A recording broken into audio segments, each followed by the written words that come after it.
چې د نبی کریم صلی الله علیه وسلم نبی آخر الزمان د پیدایش ورځې دي. او ورونو عین هغه وخت حضرت آمنه چې د نبی علیه السلام مور بیبي ده،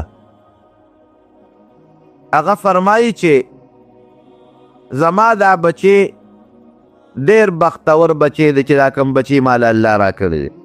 یقینا شپږو میاشتو پورې زه د ده په حمل نیم پوه شوي چې دی زما په ګیره کې دی، ما ته پته نه ده لګېدلې. او په کومه علاقه چې به تلم نو کلکه ځمکه به ونه الله به ما ته هغه نرمه کړه، او چرته ما ته څه قسمه تکلیف د دې بچي د لاسه نه دی پېښ شوی. حالانکه تاریخ لیکي چې د مور و پلار نه نبی علیہ السلام په داسې کیفیت پیدا دی چې پلار یې د پیدایش د مخکې وفات و، عبدالله، او نیکه عبدالمطلب دی. و چې کله آمنه بیبي فرمایي چې کله نبی کریم صلی الله علیه وسلم پیدا کېده وی دونه مې محسوسه کړه چې یو رڼا زما نه الله وویسته، او داسې رڼا رانه ووتله چې د هغې هغه روشنایي او چمک اسمان طرف ته اوچت شو، او د مشرق نه مغربه پورې علاقه پې روښانه شوه. او ما ته رب العالمین په هغه رڼا کې د بصره او د شام محلونه او ماڼۍ وښولې.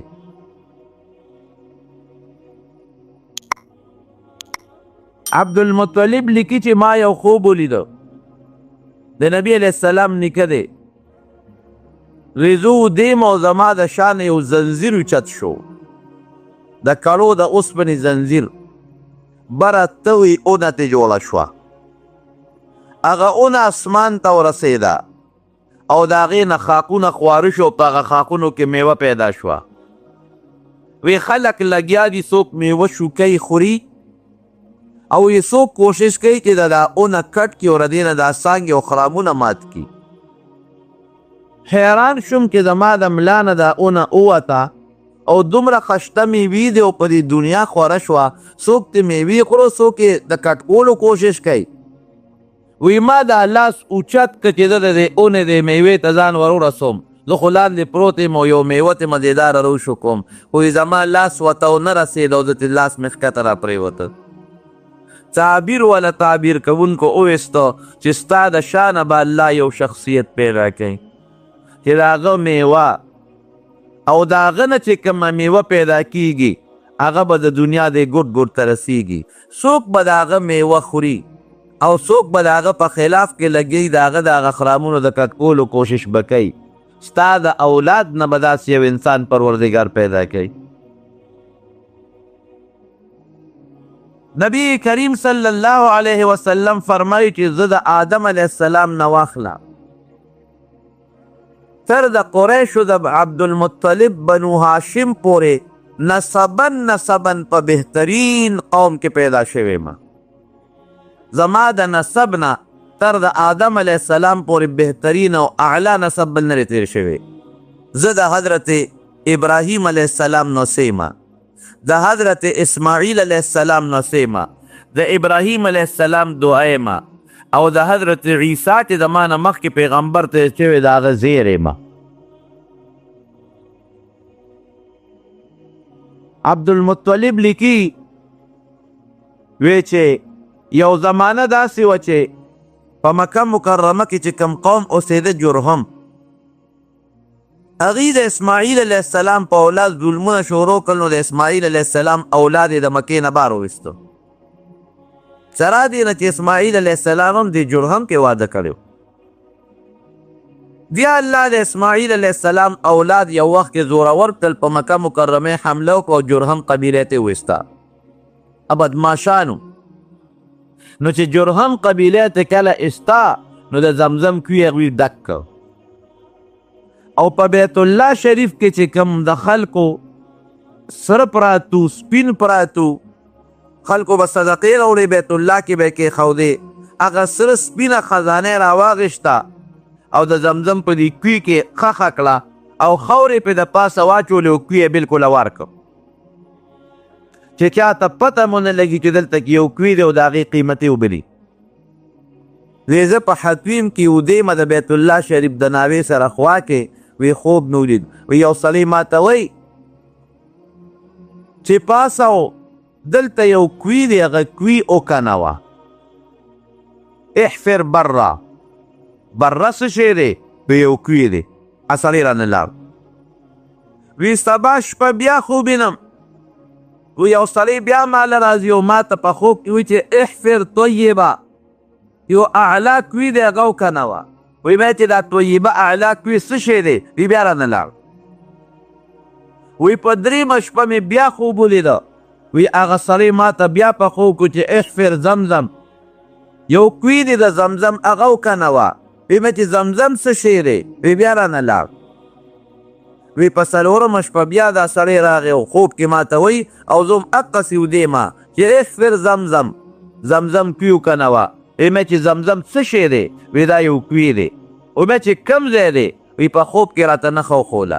وی چې راویښ شومه ما د قوم سره مشوره وکړه چې 4 شپې مې خوب ولیده او ما ته یو سړی په خوب کې دا ځای ښیي چې دلته یو کوي دی او د برکت کوي دی دا وکنوه. راځئ چې پې شروع کړو. وی قریشو مې مرسته ونه کړه. یو زیمه او یو زما زوی دی د هغه نوم حارس و حارس دقه یو زوی دی د عبدالمطلب مشر د نبي علیه السلام مشر تره په 2 قسم پې شروع کړه. وی چې پې شروع وکړه او ام کنسته وی پکې خزانې راووتې. دا هغه خزانې وې چې جرهم تلل او پکې د بیت الله خزانې غورځولې وې او په خاورې اوار کړی و. وی چې نور هم وکنه او اعلی قیمتي مزیدارې اوبه پکې راووتې د زمزم. خوا کې ولا حوضونه جوړ کړل چې د اوبه به په دې حوضونو کې جمع کېږي او خلک به تسکي. بعد شیطانان خلک خو شته وی هغوی به د شپې راتلل او هغه حوضونه به د هغې غاړې به یې ماتولې او حوضونه به یې راله خرابول. الله داسې وکړه چې چا به هغه حوض روانه او د حوض هغه پوله به یې روانوله الله به پې بیماري راوسته. خلک ویرېدل او چې څوک مریضان بیماران به راتلل او د هغه کوي د اوبو نه به یې اوبه څکلې الله به هغوی جوړول. د کوي لوی برکت په خلکو کې خور شو. د یو ځای او د بل ځای د لرې برې نه به خلک راتلل د اوبو له اوبه به یې څکلې او ځان سره به یې وړې. او چې چا به لږ غوندې ګستاخي د اوبو بیادبي کوله پروردګار به سزا ورکوله.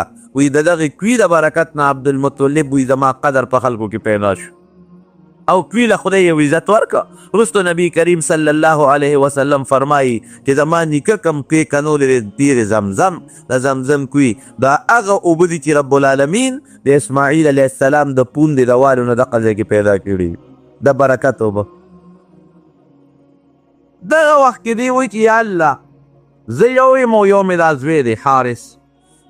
پروردګاره که زامن دې ډېر راکړل د دې مبارک کوي د خاطره درنه سوال کوم چې الله ماله زامن راکا او که 10 زامن دې راکړل نو چې زما زامن 10 ته ورسېږي 10 به ستا په نوم الالوم ذبحه کوم به. الله ولا هغه دعا قبوله کړه. اوس هم علما وایي چې د زمزم اوبه څوک څکي ورته ګوري او دعا پې کوي یاره چې عقیدې برابري نو پروردګار یې دعا قبلوي. 10 نو زوی چې پیدا شو هغه عبدالله دی د نبی کریم صلی الله علیه وسلم والد محترم.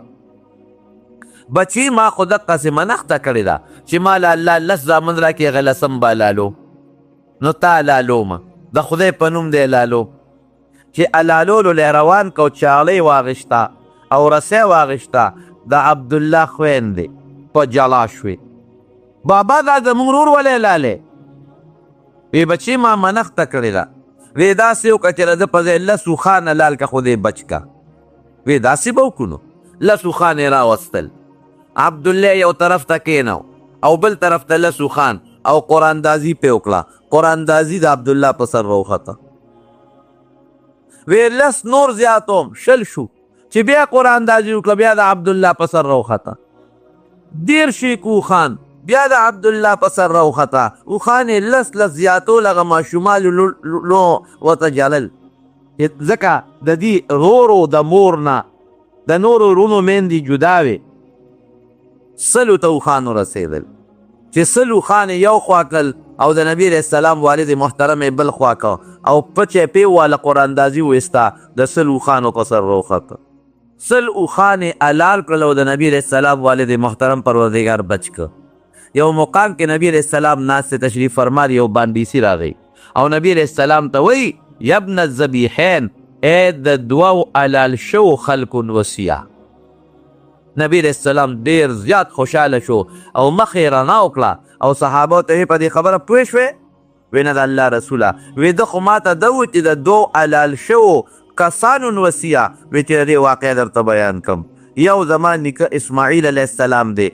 هغه هم د الله په نوم منښته شوی خو خدای بچ کړو د جنت نه الله ګد راولېږي د هغه په ځای لال شو بل زما پلار عبدالله هغه نظر شوی او منښته شوی او 100 اوښان د هغه په سر کې حلال کړي شو پروردګار هغه بچ کړو نو پلار مې عبدالله او نیکه مې اسماعیل دا دواړه ذبیحین دي د دواړو د ذبح منښته شوې ده او په پخوانو کتابونو کې د نبی علیه السلام لقب او د پیغمبر علیه السلام کونیه او صفت دقه جوړ شوی دی چې د ده 2 نیکونه یعنی 2 پلاران پلار او نیکه دا به د ذبح په نوم باندې منښته شوي او بیا به پروردګار د ذبح نه بچ کوي په دې به پیغمبر علیه السلام مبارک فخر کو هغې عبدالله لا چې کله زلمی شو د واده انتظام کوي د واده انتظام یې ولا په یو قبیله کې وکړو حضرت آمنه بنت وهب چې د نبي علیه السلام مور بیبي ده محترمه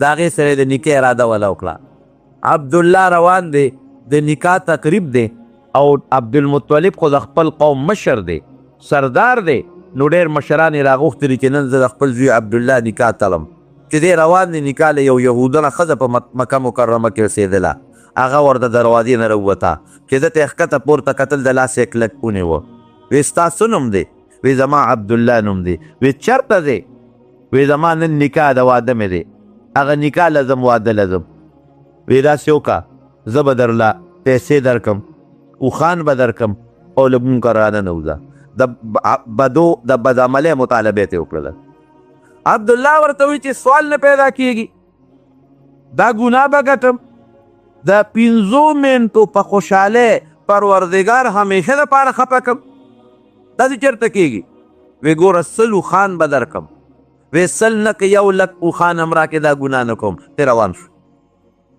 لاړ نکاح وکړه د عربو به دا دستورو په هغه زمانه کې چې کویدن به وشوه او د کویدن کې به نکاح وشوه نو بیا به سړي د ښځې سره د پلار په کور باندې یو څو شپې تېرولې دا د هغوی رواج و دا هغه ورځې هلته د هغه سخر په کور باندې تېرې کړه دی کویدنه مو شوه واده مو شو نکاح مو شوه او بیا را روان دی په لاره چې په لاره را روان دی هغه ښځه ورته بیا ولاړه ده وی د ودرېږه عبدالله ورته وی ګوره ما معاف کړه ستا خو 100 اوښان یادی چې لکونه اوښان هم راکې نو د 15 منټو دا ځان په خوشحالۍ پروردګار همیشه له نشم خفه کولی وی نه نه اوس ته یو اوښ هم نه درکو ځان ته رې نږدې هم نه پرېږدم هغه بیا له وخت دا بیا له وخت عبدالله حیران شو چې څو ورځې مخکې خو به دې تلم او تا ماته مینتونه کول او زاری دې راته کولې او اوښان دې راکول او اوس ما باندې ما نه نفرت کې او ما نه کرکه کې دا ولې وی چې کوم وخت تلې ستا په تندي کې ما یو رڼا لیده هغه رڼا تا نه آمنې ځان ته راښکلې ده اوس بې رڼا روانې زه خپل کار کوه جلال الدین سیوطي رحمت الله علیه هم لیکلي دي او مولانا ادریس خان دهلوي رحمت الله علیه په سیرت مصطفی کې هم لیکلي دي دا د پخوانو کتابونو خلق که یهودیان سړي به و که یهودیانې ښځې به وې خو چې چا به د خپلو کتابونو مطالعه کړې وه او کاهنان او نجومیان هغوی په دې حالاتو خبردار ورته پته و چې داسې یو قصه کېدو والا ده په کومه شپه چې نبی کریم صلی الله علیه وسلم کوم پیشمني دنیا ته راځي بادشاهي د نوشیروان ده مشهور نوشیروان عادل بادشاه تاسو نوم اورېدلی دی او قصې مې اورېدلی دي دی د فارس بادشاه او آتش پرستو د اور عبادت به یې کو دی او خوب ولید او خوب یې داسې ولیده چې د عربو نه اسونه دي اوښان ورپسې دي او هغه اسونه او اوښانه د دجلې په دریاب را پورې وتل. او د فارس چې څومره علاقه د هغه زمانه کې فارس داسې و لکه نن سبا چې امریکا ده، او روم بله بادشاهي و هغه داسې و لکه روس چې دی مثلا یا چین کې دی، غټ غټ دوه بادشاهانې وې. وی دا اسونه اوښان د دجلې په دریاب را پورې وتل او د فارس په علاقه په دې کوڅو کې خواره شو او په کور کور کې ننوتل. دا خوب یې ولیده. تپوس کې د یو بل نه ویسید د دې مونږ ته پته نه لګي. اخره کې د یو پخوانو کتابونو یو عالم هغه نه تپوس وکړو، ورته وی د دې خوب تعبیر وی ما ته معلوم دی، وی په عربو کې د آخر زمانې پیغمبر پیدا کېدو والا ان قریب ابه خورېږي د هغه بادشاهي ستا د علاقې ته به م رارسي. خو خفه کېږه مه نوشیروان بادشاه ستا نه پس 11 ستا سره 12 بادشاهان دا به حکومت کوي. 14 بادشاه به ستاسو نه راځي د فارس، 14 بادشاه به د مسلمانانو بادشاه وي. د هغه سړي کې دا د عربو کوم مشر دی د هغه تابعدار وي. ابه راځي ستاسو دا بادشاهي به اخلي او ستاسو دا بت پرست دا آتش پرستی به داسې ختموي لکه چې په مخ د ځمکاړو چې ته آتش پرستی شوي نه. 12 بادشاهان به ستاسو وي، هغې نه پس به د هغه زور خورېږي. اتفاقا په کوم وخت کې چې نبی کریم صلی الله علیه وسلم دنیا ته تشریف راوړو یو زلزله راله. 14 تیږې 14 د نوشیروان بادشاه د محل نه پرېوتې پېشمني ټیم کې. او چې دی راویښ شو نو فورا یې هغه خپل کاهنان نجومیان راوغوښتل، وی څه چل خو شوی دی ما له اطلاع راکړې. ورته فورا اطلاع راله وی د فارس چې کومه لویه آتش کده ده د 1000 کالو نه هغه بلېده، 1000 کاله کې مړه شوې نه ده. هغې ته به اور بلو او څوکیداران متولیان به ورته ناست وو، اور به یې ورته بلو. وی هغه د 1000 کالو آتش کده مړه شو بلیږي نه. چې معلومات وشو بعینه اقا وختو وی معلومات کوي، وی بس تپوس وکړئ خو عربو کې څوک نیک بخت پیدا شوی دی.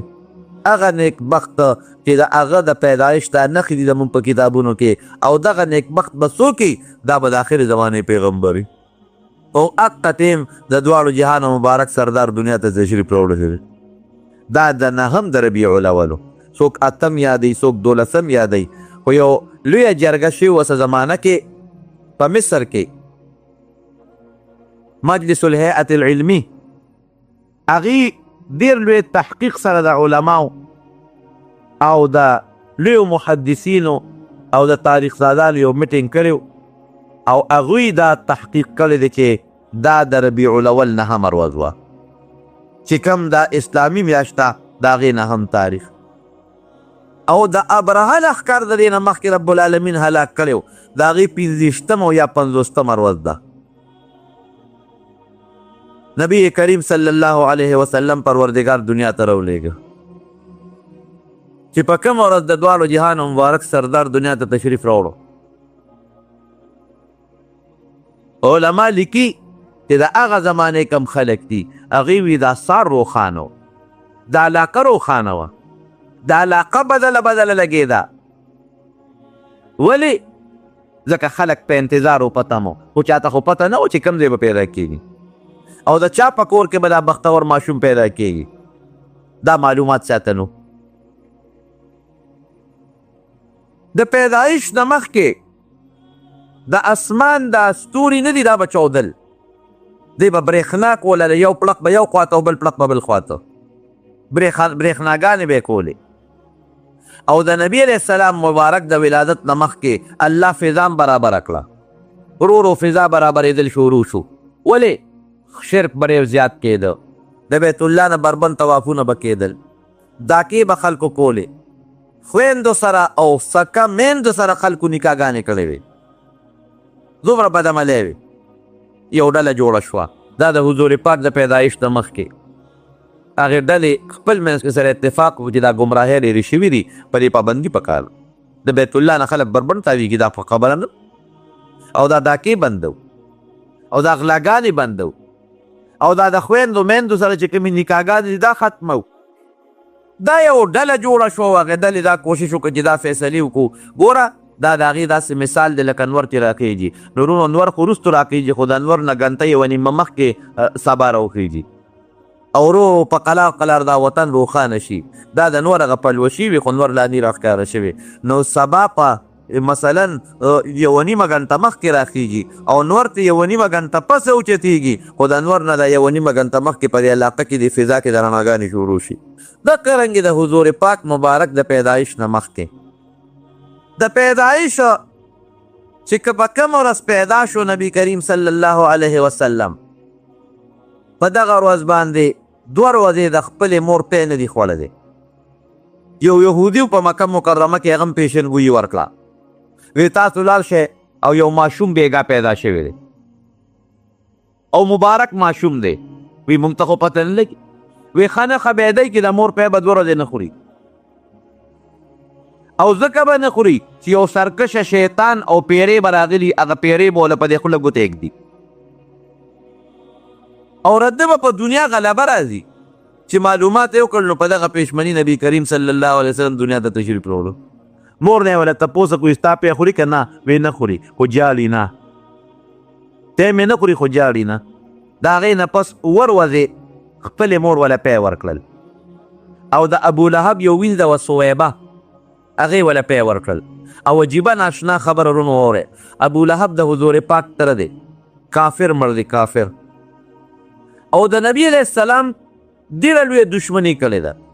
لومبې په پیغمبر علیه السلام د کاڼي غزار دی بدبخته کړی دی د نبوت نه پس.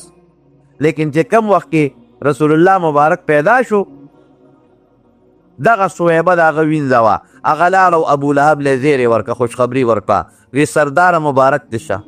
ولې؟ وی ستا د مل ورور د عبدالله زوی پیدا شو. وی ښه ما له خو د ډېر ښه زیری راوړه زه په دې خوشحالۍ کې تا ازاد دی. هغه وینځه د پیغمبر علیه السلام مبارک د ولادت په خوشحالۍ کې ازاده کړه.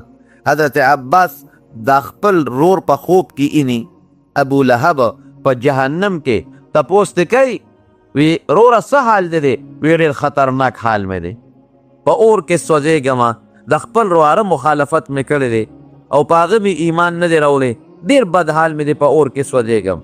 دا 2 صحابو دا خوب لیدلی دی خو یره یو کار دی د دې رواره په پیدایش مې وینځه ازاده کړې وه صویبه نو په حقه ټیم چې ما ته اطلاع راله او ما وینځه ازاده کړه نو په جهنم کې هغه وخت الله زما په دې متی ګوته کې لږ پی پیدا کوي او هغه راو او په صدقو کې هغه وینځه ازاده کړه او مسلمان په صدقو کې خیرات وکړي دله به رب العالمین څومره لویه مرتبه او مقام ورکړي. یقینا مونږ ډېر بختور خلک یو ټول وایي الحمدلله چې مونږ د یو عظیم پیغمبر رب العالمین امتیان پیدا کړي. دا خو مونږ الله ته سوال نو کړی دا الله خپل فضل او خپل کرم کړی خو الله یې د هغه په تعلیماتو د هغه عقیده او د هغې ښکلې عمل او د هغې خشته اخلاق زمونږ او ستاسو نصیب وګرځولی. وی په مالدارو کوڅو ګرځېدم که څوک ماشوم پالي دې ولو پالم ماله پیسې راکړي وی ماله چا ماشوم رانه که او زما چې کومې نورې ملګرې ښځې وې هر یوې ته یو ماشوم میلاو شو. وی اخره کې نبی علیه السلام ته چا غاړه نه ایښوده ښځې به راتلې خو دی چا نه اخېسته دې خو یتیم دی لارې نشته نه زمونږ به څوک څه خیال وساتي مونږ له به څوک څه پیسې راکړي. د نورو خلکو ماشومان خلکو واغېشتل او وی ما ته ماشوم میلاو نه شنو ځکه زه هم غریب وم سینه کې پی مې هم کم و ادم هغه ماشوم بچي ته به خلکو کتل چې تا کې که پی وي دا خپل بچې به دې سره وو. وی اخره کې بل څه وننو زه رالم او نبي کریم صلی الله علیه وسلم دا ماشوم یې اوچت کړ چې زه راکړم زه څه خبر وم چې هغه مال رب العالمین څومره د برکت ماشوم وګرځو. وی قسم دی چې حضور پاک مې واغېسته او دې مې اوچت کړ او د خپلې سینې ته مې واچو وی په هغه غریبۍ او بې خوراکۍ کې پروردګار زما سینه د پایونو ډکه کړه. او یې مې چې دا خو زما کمال نه دی ما خو څه خوړلي هم نه دي دا ري ماشوم خپل برکت دی. ای قافلې والا حیران دي ما ته وی حلیمې دا هغه څاروی دی چې تا پې د طایف نه مکې ته سفر کړو مې چې همغه دی وی هغه نشي کېدی خو د هغې طرف نه د راتلو نو اوس خو د ټولو نه مخکې روان دی وی مې چې دا زما د څاروي کمال نه دی دا مال الله یو برکتي ماشوم راکړی دی دا د هغه برکتي ماشوم کمال دی.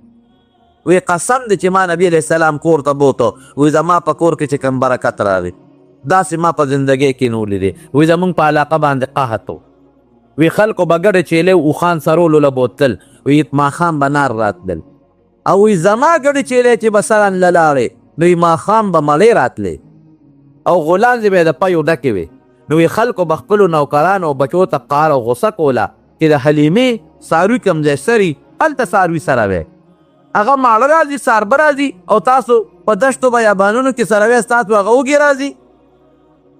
وی دا بل څه نو دا د ما د دې ماشوم د چې محمد صلی الله علیه وسلم برکت دی. عبدالمطلب ته یې نوم کېښود محمد. بیا یې لویه عقیقه په عمر باندې وکړله. عمر او د مکې چې کوم اشراف وو د قریشو دی را جمع کړل. وی نن زه ماشوم دی یتیم ماشوم دی ځکه د پلار مخکې مړ دی نوم ولې ایږدم. یې څه نوم ولې ایږدی؟ وی محمد نوم ولې ایږدم صلی الله علیه وسلم. محمد ستایلی شوي ته وایي په ښکلو صفتونو ستایلی شوی. چا ویره دا نوم خو ناشنا نوم دی ستا په نیکونو کې دا نوم شته؟ وی په نیکونو کې مې نشته خو دا نوم مې خوښ دی دا ولې ایږدم. ولې ما یو خوب لیدلی دی هغه د اونې خوب یې د خلکو ته ووایي. معلومیږي دا چې زما دا بچی دا به د دنیا په ګوټ ګوټ کې په ښکلو صفتونو ستایلی کېږي. او مور وله احمد نوم کېښوده. احمد معنا څه؟ د الله صفت کوونکی. هیرې به د الله صفتونه کوي همیشه. نو د نبي علیه السلام فرمایي انا محمد صلی الله علیه وسلم زه محمد یم وانا احمد او زه احمد یم. نیکه راله یو نوم یې ښودلی مور راله بل نوم یې ښودلی او څه نور نومونو باندې الله په قرآن شریف کې یاد کړی. ډېر نومونه دي مزیدار او ښایسته د نبي کریم صلی الله علیه وسلم. وی چې مخه یې شوه وی راغې نیغ نیغ ورته ګوري. وی چغه یې کړه چې دا ماشوم مړ کړی او که دا مړ نه که نو ستاسو د دین د تبع ذریعه به ګرځي. وی مې چې رخصه خدای دې مخمیرات کا بیخ دیوزه زما بچې په خلکو وجنې. وی او یارېدم. وی نبي علیه السلام مې غېږ کې واچو او کور ته مې ورسو. یو ځل ګډې چیلې زما بچو سره ولې او نبي علیه السلام مبارک یې ځان سره بوتلی و. وی دې کې مې بچي رالل. وی ما ته وی چې راشه مورې زمونږ قریشي رور خو چې عمل کو. وی په هیبت شو. وی مې چې کوم ځای کې وی دغه د دوه سړي رالل او زمونږ نه یې ونیوه او چاړه یې ورپسې راویسته او سینه یې وله وشلوله. وی بس حیرانه شوم. وی منډه منډه چې ځان مې ور ورسو. وی پیغمبر علیه السلام مبارک شین ګوشین ولاړ دی ماشوم هېڅوک هم نشته. وی راوا مې غېږته او د خپلې سینې پورې مې پیوست کړ او کور ته مې راوړه او مې ترې تپوس وکړ بچې څه چل شوی دی؟ ای ما ته موره به ما ته خو پته نه لګي خو یو دوه کسان رالل. یو کس ونیومه بل ته وایي دا غالک دی. یا بل ورته وایي چې ګورې ښه معلومات یې وکړه. وی نه ما ته پته ده چې دا د دې ټولو خلکو سردار دی. بس وی پې ویارېدمه پې ویارېدم. پې ما وی چېره دا خو ډېر بختور ماشوم دی هسې نه چېرته نقصان او څه تکلیف ورته ونه رسي. په منډه باندې واپس راورسو خپلې مور بیبي له مکې مکرمې ته یې راورسو. چې مکې مکرمې ته یې راورسو دغه زمانه کې په مکه مکرمه کې وبا خوره شوې وه. وبا وه. وی مې چې دا ماشوم مې راوستو او با ستا زه نوم دی نشم ساتلی او ځکه خو داسې نښې دي چې په یارېږم څوک یې راله مړ نه کړي. مکه مکرمه کې وبا وه او بیماري خواره شوې وه. وی مور یې ما ته وی چې داسې وکړه چې هسې نه دا ماشوم رانه خراب نه شي او دې ځان سره واپس یوسه. وی ما ځان سره نبي علیه السلام مبارک واپس راوستو. بیبي حلیمه د نبي علیه السلام رضاعي مور وه او پیغمبر علیه السلام مبارک به د دې بیبي دونه خیال ساته. یو صحابي فرمایي وی نبي علیه السلام مبارک یو ځای کې دا شریف فرما دی وی دې کې یو بوډی ښځه راله. وی چې څنګه راله نو نبي علیه السلام مبارک ورته پاڅېده او په څادر باندې کېنوله او چې خبرې ورسره کولې نو مور بیا ورته وي موره بیا ورته وي. نو هغه د ماشوموالي ژوند نبی کریم صلی الله علیه وسلم په طائف کې تیر که د بیبي حلیمې په کور کې. او ما خو تاسو ته وایي چې پلار یې د وفات نه مخکې د پیدایش نه مخکې وفات شوی د 13 کالو په عمر کې په مدینه شریفه کې. دا رېتلی د تجارت په سفر باندې او بیا واپس راته نو په مدینه شریفه کې بیمار شو. په مدینه شریفه کې وفات شو ملته دفنم شو او مور دې مدینې منورې ته تللې وه. وی لاړ به شم او د خپل خاوند د قبر زیارت شروع کم. نبی علیہ السلام مبارک ور سره ماشوم هغه ځان سره واغشته او مدینه شریفې ته لاړل. نو ابوا کې مور بی بیا بیماره شوه او هلته کې وفات هم شوه او په ابوا کې ښخ هم د دفن هم د یو غونډی ده د غر په سر باندې مې قبر لیدلی ده وله ورغلیم. د قبر په سر باندې یو غونډی ده په هغه غونډی کې دفن د نبي علیه السلام مور بی بي.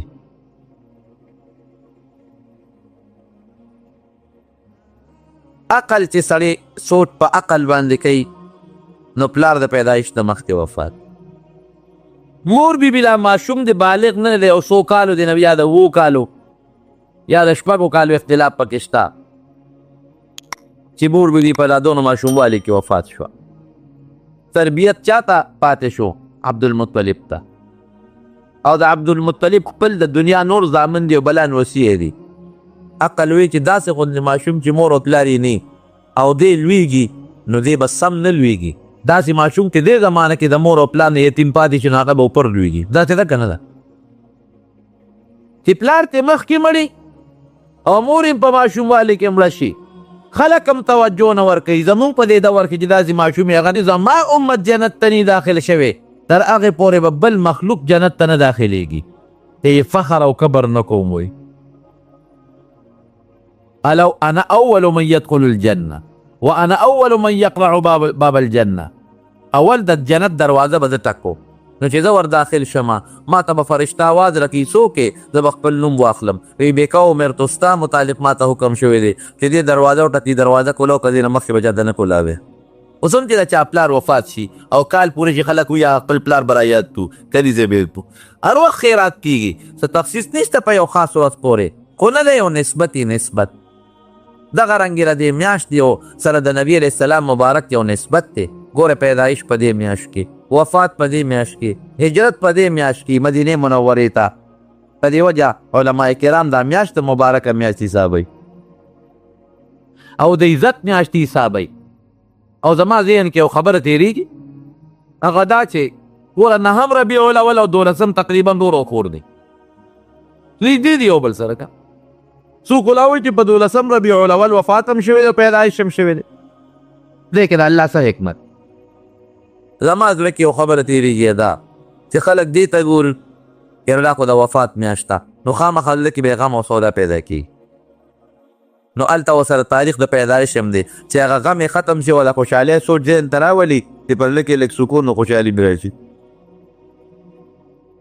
که د وفات ورځ هم ده او د وفات میاشت هم ده نو مسلمان چې ذهن ته دا راولي نو خامخا غمجن کېږي.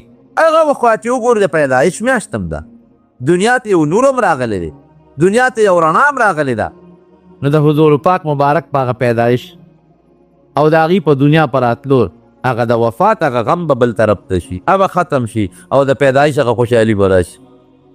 موږ به بوتانو ته سجدې کولې بت پرست و بت پرست دا خو د حضور پاک مبارک برکت دی چې الله تعالی موږ ته ایمان را نصیب کړی.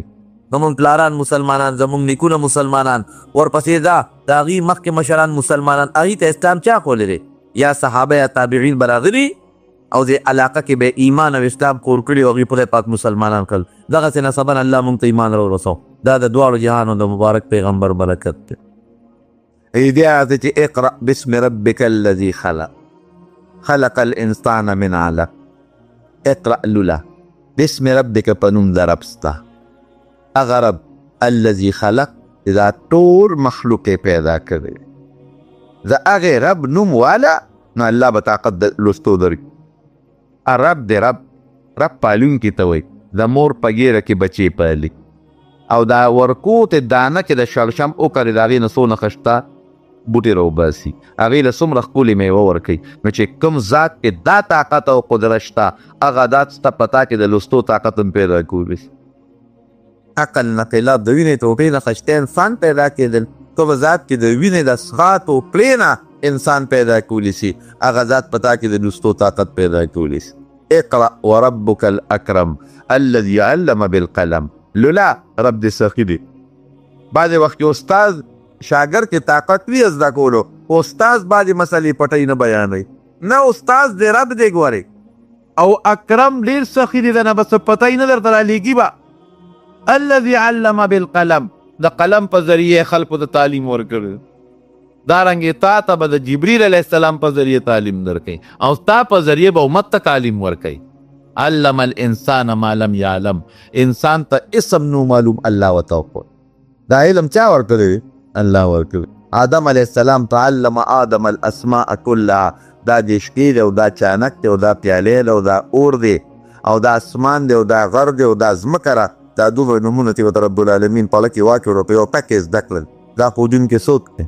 الله دی. دا آیتونه پنځه ورته ووې او جبریل علیه السلام ته لاړ. حضور پاک مبارک باندې یره راله، د غر نه راکوز شو، کور ته راغی. چې کور ته راغی خوله شوی و. هغه وخت سره خو خوله او خوله چې د انسان د وجود نه وځي او هوا پرې ولګي یخ شي، نو ته به پرې راځي، نو ته به پرې راغله او دا ګرمه ته به پرې راغله. چې کور ته څنګه راووته، خدیجې رضي الله عنها ځان میلونی هله په ما څادر واچوی، څادر یې پرې واچو. چې څادر یې پرې واچو نو خدیجې رضي الله عنها ته الوی وی لقد خشیت علی نفسی، خدیجې زه خو په ځان ویرېدم. هغه وخت سره هیبت را باندې راغی، دومره یره را باندې راله هیبت، ځکه زه یم یوازې و، ناشنا خلک مې ولیدل، اپریشن مو شو، زورونه یې مراله راکړل او زه خو ویرېدم. او دارنګې دا فرشته خدا خو به بیا راځي که داسې هر ځل ما له زور راکوي، دا به څه کوي؟ خدیجه رضي الله عنها خو پرې پوهې وه، هغې ته خو د مخکې نه نښې معلومې وې او ورته څه وایي؟ کله هرګز داسې نه کېږي، تا به خدای نه خفه کوي. والله لا یخزیک الله ابدا، شرطه به د الله رسوا نه کړي، چاته به د الله ضایع نه کړي. ولې؟ ته خو د کومرو یتیمانو او ورونو خدمت کې د خلکو نه پیت اوچتی، په لاره څوک ځي ګیرې ورسره اوچت کړي او خلکو له مېلمستیا ورکړي. تقرا الزيت وتعين على نوائل بالحق. ورته وایي ته خدیجې چپ شه چې دې ما ته په خپله ال ووایي. د نبي علیه السلام یې تپوسونه وکړل، ټول ال یې ورته ووایي. ورقې بن نوفل وایي ورته ویې واره داسې کار دی، وایي دا هغه فرشته ده چې موسی علیه السلام له راغلی، مبارک ته شه، تا له الله پیغمبري درکوي، دې فرشته دله راولېږله. وایي افسوس ارمان چې تا د خپل قوم د خپل وطن نه وباسي او زه جمدیم زر امداد وکړم. حضور پاک مبارک له غصه ورله او مخرجیهم، دا قوم به ما وباسي؟ ما به څنګه وباسي؟ ته خو د ډېر قوم خاوند دی، زما غرور ویره شته ده. وایي دا ته چې سوی چې دا چا ویلي دي نو د وطن نه وکړلی شوي دي، خو یاره افسوس چې زه موجود یم امداد دې وکړم. یو څو ورځې پس دا ورقه وفات شو. درې کاله وحی بنده وه، مکمل بنده وه، او نبي علیه السلام به غار حرا ته ته او دومره تکلیف په ورته چې وي زړه به مې تنګ شو. ما به وایي چې د دې غر نه ځان راغلم، داسې به مې له تنګ شو او غیبي اواز به راته وکړي نه ګورې تا نه به خدای یو لوی سړی جوړوي، داسې ونه کړي. وی 3 کاله پس بیا د غار حرا نه را روانو، وی یو غرض مې واورېده، وی چې سر مې اوچت کړه، وی هغه فرشته مې ولیده چې غار حرا کې راغلی وه، د اسمان په دې غاړه باندې وه. وی بیا ویارېده چې کور ته سیند راغی، خدیجې رضي الله عنها ته وی دسروني، هله ما پټ کې څادر راوړی، یخني مې وشوه. هغې پې څادر واچو او دې کې هغه فرشته دروازې له راوړتېده، یا ایها المدثر قم، ای څادر اغوستونکیه پاس.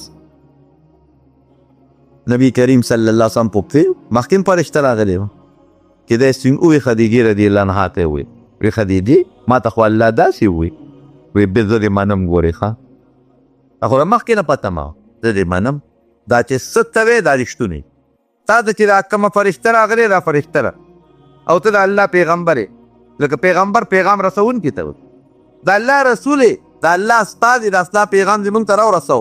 رومبي ایمان په ښځو کې خدیجې رضي الله عنها راوړ.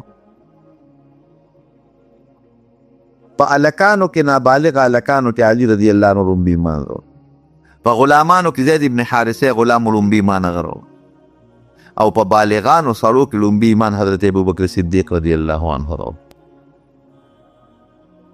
نبی کریم صلی الله علیه وسلم ورته وویل، وصایص کبرا چې جلال الدین سیوطي لیکلي دي، ابو بکر ما ته خو داسې واکه وی بالکل ټیک هېڅ شک پکې نشته چې ته سړی زه منم تصدیق کوم دلنه ځکه و صدیق ورته وایي او چې دا او ته د الله استازي پیغمبر یې زما در باندې ایمان دی خو یار یو خبره درته کوم ایمان مې ګورې راوړه ښه منم هسې یو تپوس ته نه کو د پیغمبر یې نښه دې کړ ګورې دا تپوس دی نه کوم چې که دا نښه دې وي نو ایمان راوړم او که دې وي نه راوړم ایمان مې د باندې مخکې راوړم هسې دې نه تپوس کوم د پلار دې څه نوم دی مې کې د پلار نوم مې ابو قحافه دی په دې باندې خلک پېژني وی ښه د یو څو خبرې ته زه کوم وی داسې کار دی چې د بنو تیم قبیلې ماری او د قریشو یې مې چې او نسب قوم رقیات وی ما ته وایي چې یو خبره درته کوم خو دا اولې راته وښایه وی ما ورته وایي زما ولیکلې څه غرض دی وی چې نه دی چې زما یو ډېر لوی غرض دی را اولې راته وښایه وی زه ورسره کلک شوم ما ته د قافلې هغه ملګرو چې ستا نه پیسې دې نه غواړي ته اولې دې ورته وښایه که وی ما ورته اولې وښو وی زما په دې اوجې دلته یو داغ و پیدایشي وی ما ته یې وی خلکو ته چې دې داس ته وګورئ دا سړی کې دی دی به د آخر زمانې د پیغمبر نږدې ملګري به او دی به د آخر زمانې د پیغمبر لومبی خلیفه وي د هغه د سفر ملګري به دا خبره خلکو م واورېده او امام واورېده خو زما نه بیا یېره شوه نبي علیه السلام ته دوستانه تعلقاتو د ماشوموالي ملګري ما نه یېره شوه چې نبي علیه السلام ته مې دا ال ویلی او نه هغې د پیغمبرۍ دعوت خو چې دا خبره مې ترې واورېده چې زه پیغمبر یم نو ایمان مې پرې راوړه مې چې یاره د پیغمبرۍ څه نښه دې شته که نشته نور ګورې د باندې مې ایمان بغیر د نښې نه راوړه وی نبي علیه السلام راته وفرمایل چې پلانکۍ علاقه کې تا ته کوم پادري ولیکم دا کولې دغه مې د پیغمبرۍ متن دا چې ایمان دې در باندې بې دې نه راوړه خو دې سره مې خبره نوره مضبوطه شوه او دا نور چې څومره نکاحونه نبي علیه السلام کړي دي هغه یې د هجرت نه پس په مدینه منوره کې کړي برو دا واقعه مې په دې نسبت درته ذکر کړه چې دا میاشت د رسول الله مبارک د پیدایش میاشت ده او یو عجیبه خبره درته وکړم ما تېره جمعه درته ویلي چې نبي علیه السلام مبارک خلق و 12 یادوي خو راجح قول دا دی چې نبي علیه السلام په 9 د ربیع الاول څوک 8 هم ورې خو راجح قول دا دی اختلاف پکې شته چې زه په 9 د ربیع الاول د دې میاشتې په 9 تاریخ حضور پاک مبارک دنیا ته تشریف راوړی او نن د جمعې ورځ ده او 9مه ورځ ده د دې میاشتې په نننۍ ورځ خو صرف دومره فرق و چې هغه د ګل ورځ او نن د جمعې ورځ مونږ به څه کوو یوازې دا نه ټیک ته چې د حضور پاک څوک تاریخ بیانې په دې کې هم ثواب د عبادت دی د هغه څوک شان بیانې دې کې هم ثواب دی په څوک کې اوري په دې کې هم ثواب دی د هغوی د حالاتو نه ځان خبروي دا دین دی چې د خپل پیغمبر د حالاتو نه ځان خبر کړي خو اصل غرض رونو دا دی چې موږ د حضور پاک تابعداري وکړو حدیث د بخاري شریف حدیث دی چې یو قوم به نبي علیه السلام وایي زه به حوض کوثر باندې اوبه تقسیمو او هغه قوم به راځي ما له به اوبو له راځي وی فرشتې به یې ونیسې جهنم ته به یې روان وی زه به یې ملګري مې دي صحابي د بخاري حدیث دی دا خو زما ملګري دي کوم ځای بوځې وی هغې به راته وایي چې تا ته پته نه لګي چې تا د وفات نه پس یې څه کړي د دین بدل کړي دا بعضې کچه خلک و مسلمانان شو خو چې نبي علیه السلام وفات واپس مرتد شو چا زکات به انکار وکړه زکات به یې نه ورکو دا هغه خلک یې دین یې بدل کړی جهنم ته به یې وغورځوي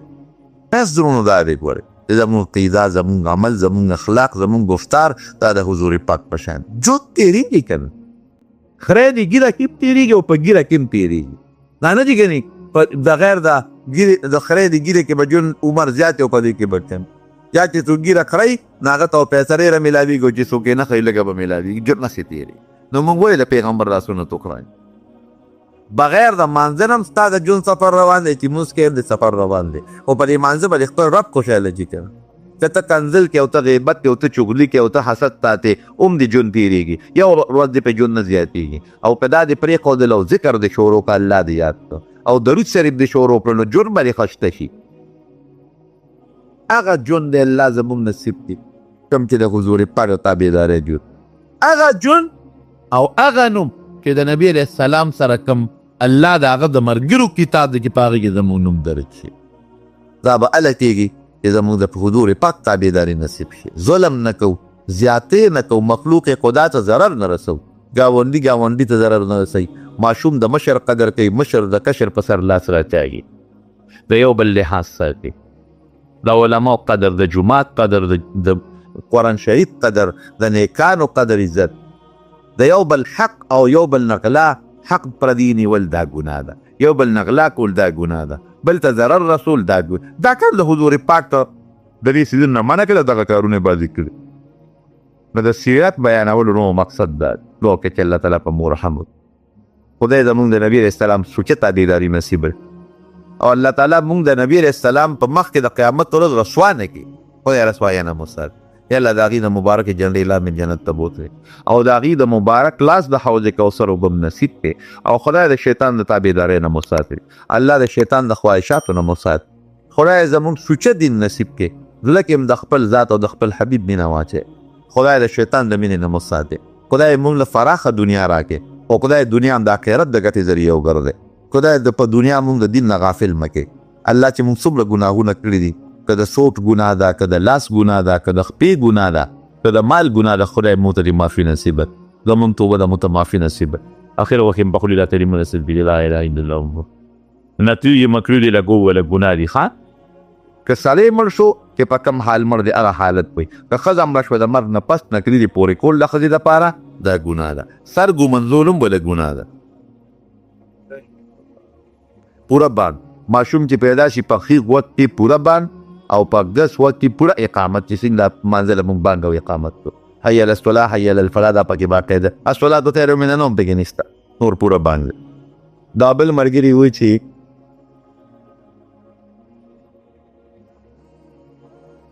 واجباتو کې راځي چې د فرض منځونو لومبي 2 رکعاته د قرات لپاره مقررول واجب دي، یعنې لومبو 2 رکعتونو کې به قرائت دی.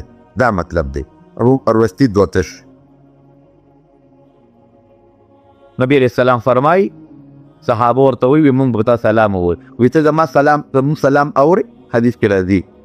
وی او وی صاحب ته خو به خورې شوی. وی ان الله حرم على الارض ان تاكل اجساد الانبیاء. وی الله په ځمکه دا حرام کړی چې د پیغمبر وجود به خوري، ځمکه د پیغمبر وجود نه خوري. نو چې دین کله مکمل شو بیا خو د وحی ضرورت ختم شو، د پیغمبر ضرورت په دنیا کې ختم شو. ځکه پیغمبر راضي دی لا چې هغه خلکو ته دین وښیي، خلکو ته شریعت وښیي. نو چې الله په دې آیت کې اعلان وکړ چې ستاسو دین کامل شو، مکمل شو، د وحی ضرورت ختم شو، د پیغمبر د راتلو مقصد ختم شو، نو نبی علیہ السلام فوراً پوه شو چې بس دا خو زما وفات ته اشاره ده. نو حق حج کې اعلان وکړ خذو عني مناسککم، ما نه ګورې د حج چل زده کې، د حج چې څومره طریقې دي په هغې رانه ځان پوه کې. لعلی لا احج بعد عامی هذا، ممکن ده چې دا زما اخیری حج او د دې نه پس بل حج ونه کړی شم. او صحابو ته اعلان هم وکړه چې ممکن ده په دې مقام باندې په دومره لویه ډله کې زما او ستاسو بیا ملاقات ونه شي. نو نبی علیہ السلام التم یو اعلان وکړو او د علي صاحب په حق کې ډېر ښکلی تقریر وکړو چې دا زما اهل بیت دي او چې څوک زما اهل بیتو سره مینه کوي مینه به ما سره وي، او که څوک زما اهل بیتو سره بغض کوي بغض یې ما سره دی. او هلته هم د اعلان وکړو چې ای خلکه خبردار شئ، ممکن ده چې د دې نه پس زما او ستاسو ملاقات ونشي، زما روزې په دنیا کې لږې دي، ممکن ده چې د الله طرف ته لاړ شم. بیا چې کله مدینې منورې ته راورسېده نو سوره نصر نازل شو.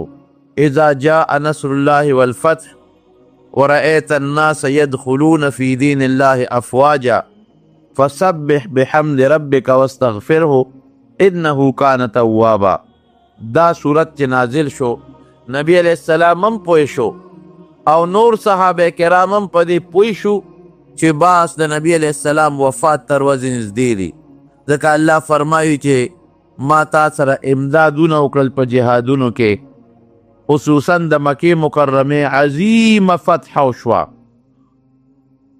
امدادونه مې وکړل او مکه مکرمه مې درته فتح کړه. دین هم نبی علیہ السلام پوه شو چې الله پاک هغه خپله غټه ذمهداري چې ما ته به کله وي خلکو ته دعوت ورکړه، کله به وي جهاد له لاړ شه، کله به وي حج له لاړ شه، کله به وي هغه سفر وکړه، دا سفر وکړه، کافرو سره جهاد وکړه. اوس راته وایي دلته کښېنه او تسبیح وایه، ځکه دین مکمل شو، شریعت مکمل شو. معلومیږي دا چې زما د پیغمبرۍ نور ضرورت په دنیا کې نشته. حضرت عمر فاروق رضی اللہ عنہ بخاری شریف کی حدیث تے، حضرت ابن عباس دا کشرو په صحابو کې دی به ځان سره کېناو او نور به سپینګیري مشران صحابه ناستو. ناغه مشرانو یو ځل دا سوال وکړو، وی صاحب دا خو زمونږ د نوسي او د بچي په ځای دی، ته دې موږ سره یو ځای په مجلس کې کېنې؟ هغه وی او بالکل، وی دې ځکه تاسو سره کېنوم چې دله الله ډېره لویه علم او پویه ورکړې ده. د ابن عباس وی یو ځل یې زه وغوښتم او هغه سپینګیري مشران صحابه کرام ناستو. وی زه پوه شوم چې زما د علم ښکاروالی کوي، علم مې ښکاره کوي دوی ته چې د هغوی اعتراض ختم شي. وی ما ته وی چې دا اذا جاء نصر الله والفتح د دې صورت متعلقه ټولو صحابو ته وی د دې څه مطلب دی؟ دا پته حکمت الله نازل کړی دی. دوی صحابه وی چې دې کې خو د امداد د نبی علیه السلام ته اشاره ده، د مکې مکرمې فتح ته اشاره ده، او زمونږ نه الله دا مطالبه کوي د پیغمبر علیه السلام په ژبه چې د الله حمد او تسبیح وایه. وی ابن عباس ستا څه خیال دی؟ وی ما وی چې دا د پیغمبر علیه السلام وفات او نیټې ته اشاره ده، د هغې وفات ته اشاره ده. وی ما اعلم منها الا ما تعلم. ابن عباس چې څنګه په دې آیات ستا علم دی دقسې به زما هم علم دی چې دې کې د پیغمبر علیه السلام وفات ته اشاره ده. نو د نبی علیه السلام د وفات نښې نښانې لکه ما وی د پیدایش نښې ښکاره کېدې، دارنګې د وفات نښې ښکاره کېدې. یو موقع کې حضرت فاطمه رضی الله تعالی عنها یې راوغوښته، ورته وی بچې ممکن ده چې زما نیټه نږدې وي.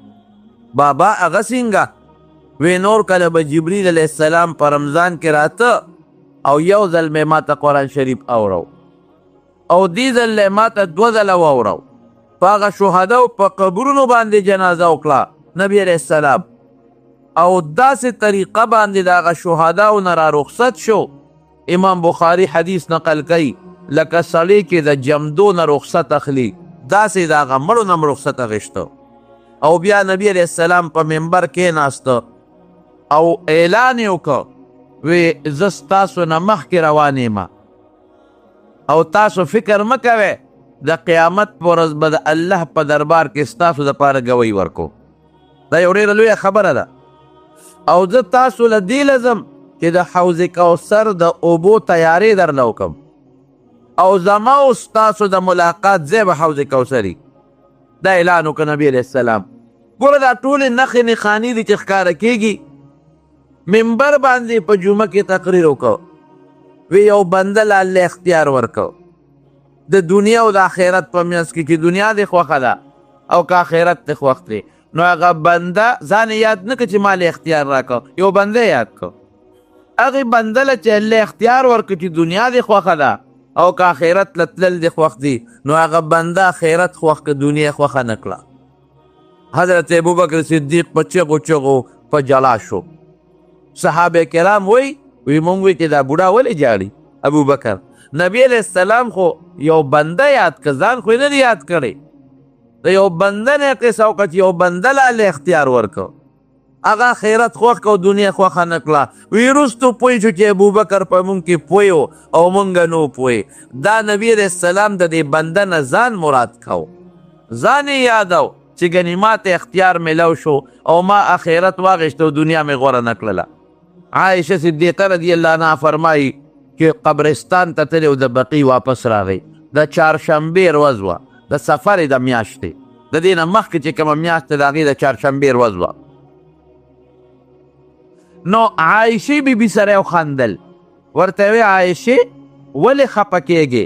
که دا سر دې په ریشا مات شو او مړه شوې د دې نه مړه شوې نو زه به د جنازه وکم کفن به دله درکم په خپل لاس به د قبر ته ښکته کم دا خو تا دپاره ښه خبره ده نو عایشې صدیقې په هغه خپل ناس کو ښځې خاوندانو سره کوي که نه یو وایي ما ته هم پته ده چې د ما په مرګ خوشحاله ته د ما مرګ باندې ډېر خوشحاله که زه مړه شوم که نه نو په هغه روز به دې د ما کوټې له بله ښځه راوستي دا ښځې هم زمونږ وایي که نه په سړو سه اعتبار دی او دا ټیک هم ده دا د ښو هم نه ده یو ښځې خبره کوله که نه وایي د سړي چې ښځه مړه شي او دې جنازې پسې روانې نو روان د ښځې جنازې پسې یو نظر یې په پردو کوڅو کې ځغلي چې کله به بله ښځه کوم سړي بې اعتباره دا ټیک ده بهر کیف خبره داسې ده چې دا یو خوش طبیعتي وکړه نبي علیه السلام مبارک سره نو عایشې صدیقې هم پرې نازک وو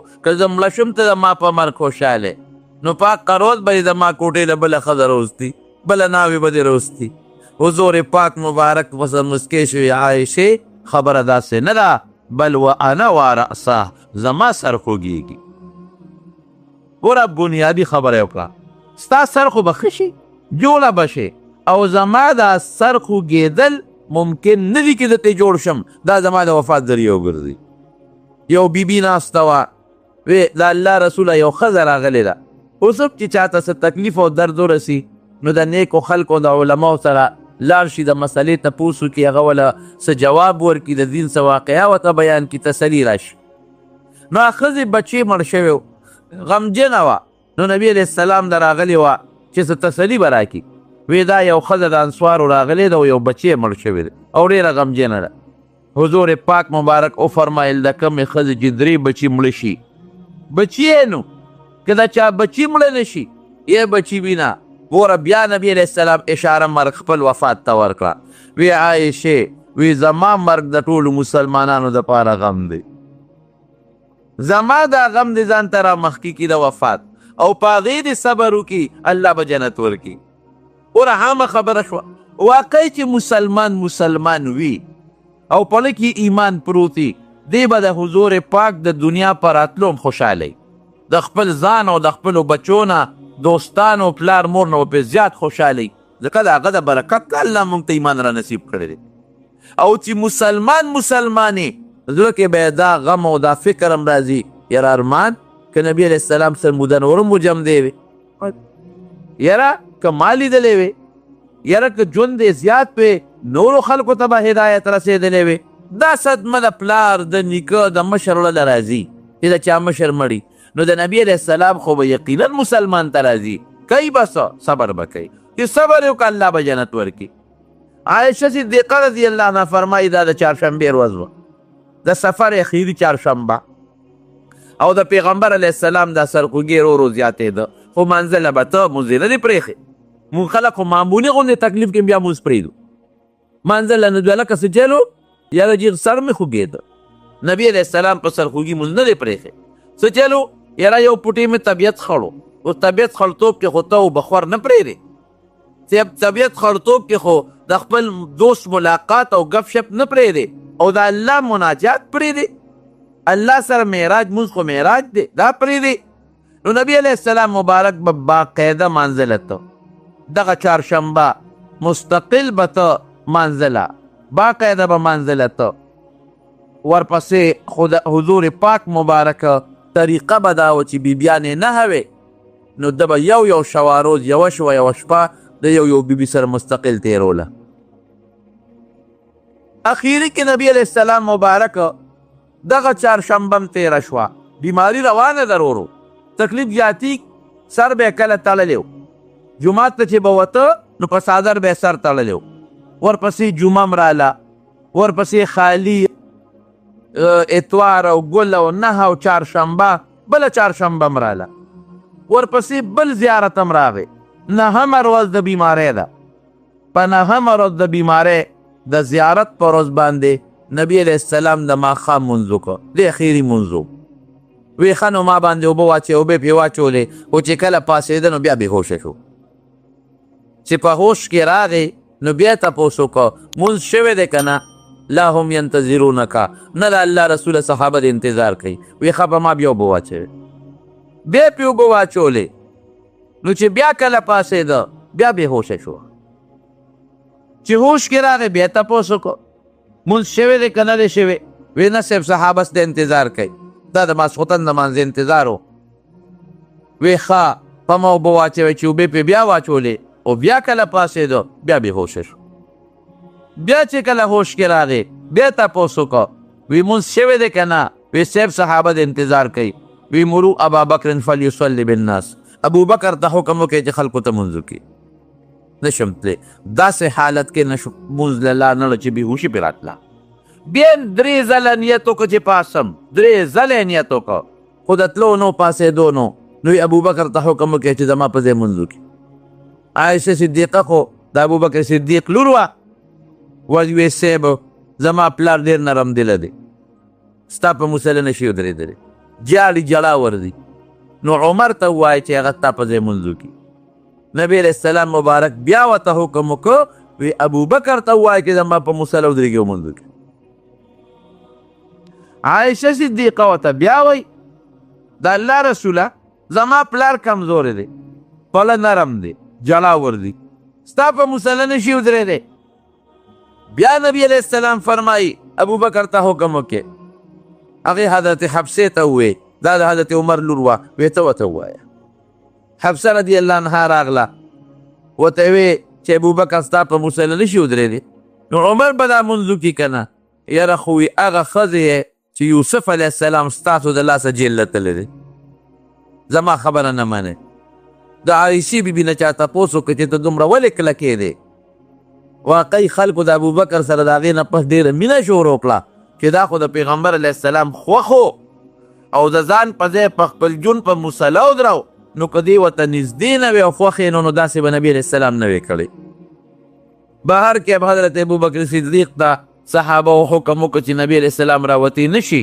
او ته مهرباني وکړه به دا مسله د پاسه مونځ وکړه دا د زیارت تر ورځ او د جمعې د شپې مونځ چې نبي علیه السلام ونوتی شو او حضرت ابوبکر صدیق باندې ته ورمخکې شو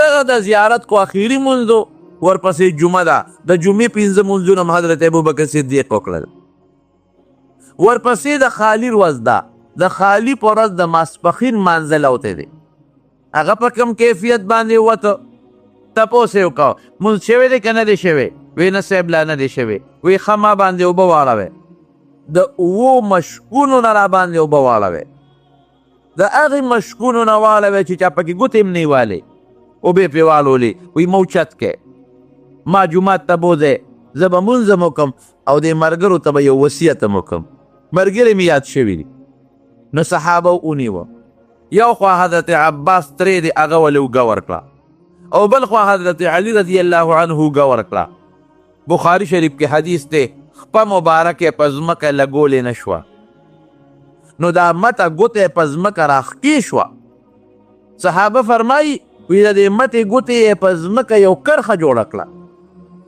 داسې طاقت پکې نو چې دا خپه په ځمکه ولګوي نو دا مټه ګوته یې راښکې شوه په ځمکه یو لویه کرښه جوړه کړه دوی بوته په منبر د پاسه یې کېنو مونځ یې وکړه او په داسې طریقې مونځ وکړه چې ابوبکر مونځ شروع کړی نو هغه رستو کېده نو نبي علیه السلام ورته اشاره وکړي مه رستو کېږه نو صحابه ورته چې ما خوا کې ورسره کېنوې نو پیغمبر علیه السلام په ناسته امامتي وکړه او ابوبکر به د نبي علیه السلام هغه اواز څپونو ته رسو په زوره به الله اکبر وي چې مونځ یې خلاص کوي په منبر مې کېنوې په منبر یې کېنو نو یو څو وصیتونه یې وکړل لومړی وصیت خو یې دا وکړه وی د جزیرة العرب نه به مشرکان کافران وباسئ دې کې به کافر نه پرېږدي ډېر هوښیار و نبي علیه السلام چې دا خو زمونږ قبله ده زمونږ حج به کې کېږي زه به دلته دفن کېږم نو مشرکان او یهودیان او عیسایان دې دلته ني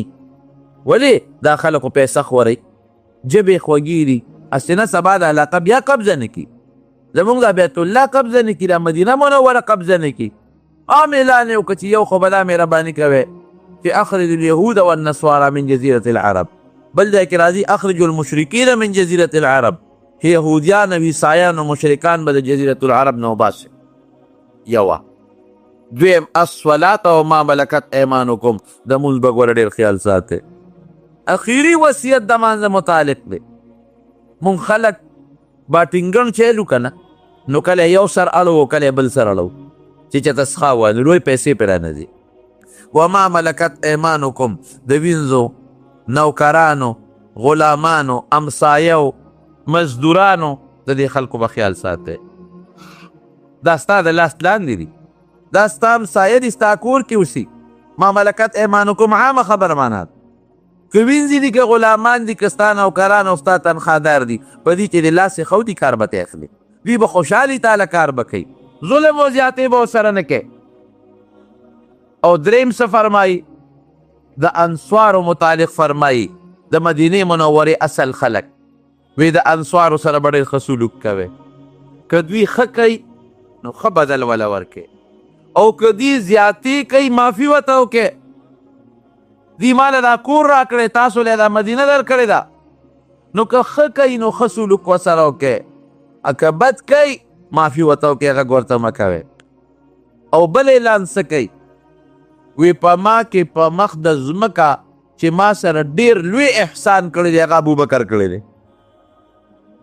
ابوبکر که کړکۍ پرېږدي نو خیر دی. ګوره دې خبرې ته مې اشارت شو که نه دې به اخري کې بادشاهي ستاسو خلیفه به یې خو ښکاری ځکه ونه وي چې هسې نه که زه ووایم چې دا بادشاه کې او بیا پکې چا لږ هم خلاف وکړو خو تباه به شي. اشارې یې ورکړې خو په خولې مبارکې یې غږ نه کو. نو نورې دروازې بنده کې بغیر د ابوبکر نه. نو اوس هم باب السلام طرف ته یو بورډ لګېدلی دی. باب السلام باندې چې سړی راننوځي نو په دیوال باندې یو بورډ لګېدلی دی او په هغې یې لیکلي دي هذه خوخة ابي بکر الصدیق رضی الله عنه چې دا د حضرت ابوبکر صدیق د کړکۍ ځای. اگر چې تاریخ لیکي چې هغه کړکۍ ځای لږ مخکې و دا بورډ لږ وروستو لګېدلی دی خو دقه ځای تقریبا د حضرت ابوبکر صدیق رضی الله عنه کړکۍ وه. نوې ټولې بندې کې بغیر د ابوبکر نه د کړکۍ دې کولوي او باقي ټولې بندې کې. بیا نبي علیه السلام مبارک کور ته دننه شو. نو څو منځونه شو ښکاره خبره ده. د جمعې د شپې یو مونځ یې ځان له وکړو نو سحر وختي جمع ولاړه وه. نبي علیه السلام مبارک د جومات ته کړکۍ وه او پرده پې یې ځانده وه نو هغه پرده یې دې خوا کړه او صحابه ورته وکتل. نه دا خو څو ورځې پس صحابه ورته وکتل که نه نو چې ویې کتل صحابه خوشحاله شو. په منظره جمع ولاړه وه. یو صحابي فرمایي چې مې د مخ مبارک ته وکتل دا مخ یې داسې و لکه د قرآن شریف پاڼه چې وي. د قرآن پاڼه خلک په خشتوالي کې تشبیه ورکوي. خشته ښکلې مخ وی ابوبکر پوه شو چې نبي علیه السلام جوړ منزله روزي وی رستو کېده چې مو رستو کېږه پردې راښکته کړه خو یې کمزورې دومره و چې پوره پردې راښکته نه کړې شوه نیمه اویزانده شو نیمه باقي پاتې شو. خو په دغه ورځ یې طبیعت برابر و. حضرت ابوبکر صدیق وله راغې د ده دوه ښځې وې یو مدینه منوره کې اوسېدله او یو د مدینې منورې نه بار. وی صاحب که ستاسو اجازت وي ستاسو خو نن طبیعت ښه دی وی او نو زه هغه بلې بیبي ته لاړ شم وی او لاړ شم. حضرت علي صاحب راووته صحابه ورې تپوس کو د کور بنده و کیف اصبح رسول الله صلی الله علیه وسلم نبی علیه السلام مبارک څنګه دی؟ اصبح بحمد الله بارئا وی بالکل نن ښه دی نن یې طبیعت برابر. خو چې داسې 10 بجې ټیم شو تقریبا نو د نبی علیه السلام طبیعت ګډوډ شو. عایشه صدیقه رضی الله عنها فرمایي وی سر مبارک زما د زنې او د سینې په دا منځ کې و ما ته یې ډډه والې وه او د اوبو یو لوښی پروت و نو وی لاس مبارک به د اوبو په هغه لوښي کې ګنده که او په دې مخ به یې راښ که او چې بیا زه په جلا شم چې زما پلار وفات کېږي نو وی ځان ته یې رانږدې کړم وی ما ته وی چې مه خفه کېږه د ټولو نه لومبی به ته ما پسې راځې ما پسې به زر ته وفات کېږي د ټولو نه پس په ټول خاندان کې اقصې وشوه د نبي علیه السلام د وفات نه 6 میاشتې پس ورپسې حضرت فاطمه رضی الله عنها وفات شوه. نو وی ډډه زما سینې ته والېده او وی دا اوبو کې لاس مبارک منډي او په دې مخ راکاږي او صادر کله په مخ اچوي کله یې لرکوي او وی دا وی چې ان للموت سکرات یره عایشې د مرګ ډېرې سختې دي. الله اکبر. د دواړو جهانو مبارک سردار ته ګوره. وی د مرګ دپاره خو ډېرې سختې دي. ما وی د الله رسوله ستا ثوابونه ډبل دي، تکلیف ځکه ځې؟ وی او وی دی کې زما رور مخې عبدالرحمن وی هغه سره مسواک و مږی وی نبی علیه السلام مبارک داسې په شوق ورته وکتل. وی مې چې صاحب مسواک ته زړه کېږي؟ وی سر مبارک یې وړقو. وی ما هغه مسواک د رور نه راواغې چې راکړه. وی ما ورته وی چې صاحب دلی نرم کم په خوله کې؟ وی سر مبارک یې وړقو چې او.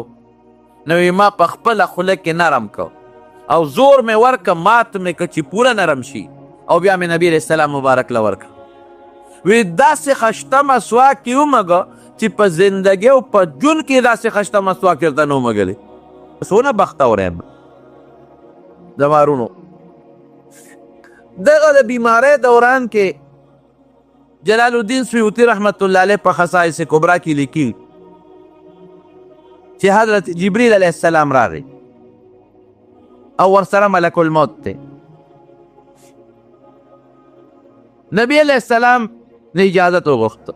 د الله رسوله اجازت دی؟ او وی ښه ملک الموت راغلی دی او د سره په زرګاو فرشتې دي او یا زره فرشتو کې راغلی دی، اجازت غواړي. اجازت دی ورته راځي دی. اسرائیل علیه السلام نو بعض علما لیکي چې کمې فرشتې د نبی علیه السلام روح مبارک قبض کړی د هغه نوم اسماعیل و. د هغه فرشتې نو وی دا په لومبي ځل اسمان ته راغی. د دې نه مخکې اسمان نه نه راکوز شوی. اجازت غواړي. وی اجازت دی. چې راغی هغه ملک الموت نبی علیه السلام ته وی چې د الله رسوله ستا څنګه خو زه خو الله را لېږلی یم، نو اوس دنیا کې پاتې کېدل د خوښ دي که مرګ د خوښ دی؟ نبی علیه السلام مبارک حضرت جبریل علیه السلام ته وکتل د مشورې په بنیاد. هسې ورته وکتل نور غږ یې ونه کړ چې خامخا یو انسان بل سره مشوره خو کوي که نه. فورا جبریل علیه السلام ورته وایي چې د الله رسول الله اختیار درکړه خوښه ستا ده اوسو، ځکه دی الله را لېږلی تعالی اختیار درکوي. که د دنیا ژوند دې خوښ دی که مرګ دې خوښي، خو الله ستا ملاقات ته ډېر شوق دی. دا هم ګورې د الله لوی نعمت بندېدل دي، وحي بندېدل.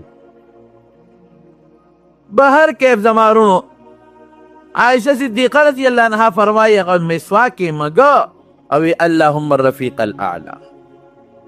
ای خدای زه هغه لوی ملګری غواړم. وایي زه پوه شومه چې اختیار ورته میلاو شو، موږ نه غوره کوي او الله غوره کوي.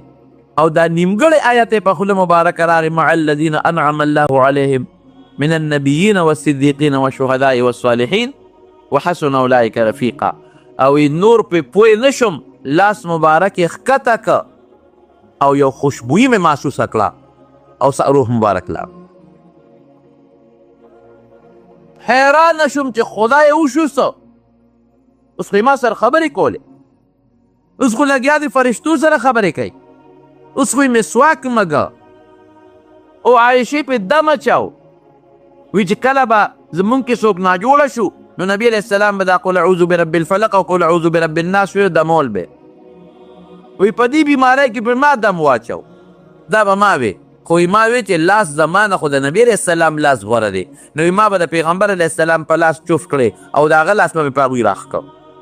اوس خو مې په دم اچو، اوس خو ما سره خبرې کولې، اوس خو نورو خلکو سره هم خبرې کولې فرشتو سره، اوس خو یې مسواک مږه. دا څه چل وی؟